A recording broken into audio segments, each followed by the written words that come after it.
St. Lucia will conduct a National Risk Assessment (NRA) in 2025 to evaluate its anti-money laundering, counter-financing of terrorism, and counter-proliferation financing frameworks.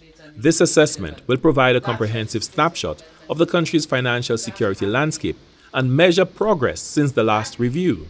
Simultaneously, the National Anti-Money Laundering Oversight Committee, NAMLOC, is preparing for the Caribbean Financial Action Task Force fifth round mutual evaluations to assess the effectiveness of these frameworks. Juliana Alfred is the chair of NAMLOC.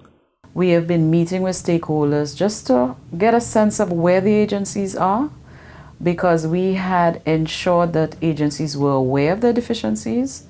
We had worked with them to develop action plans, and so we want to know what is their progress. At the conclusion of the NRA, a sector-specific profile will be developed to guide NAMLOC in advancing the fifth round mutual evaluation with a focus on effectiveness. Yes, St. Lucia passed a lot of laws over the last few years in relation to NAMLOC. But how effective is the country in terms of our implementation mechanisms?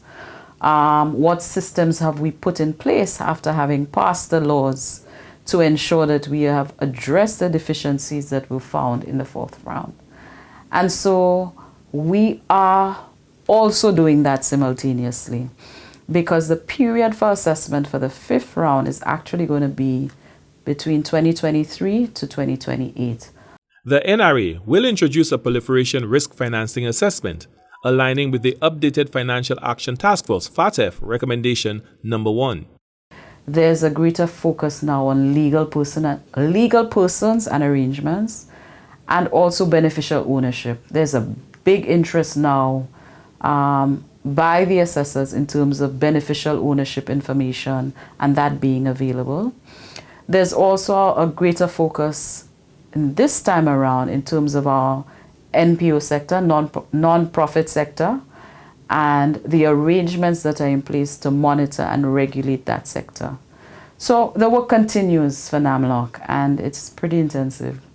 NAMLOC remains committed to ensuring St. Lucia's compliance with the evolving financial regulations.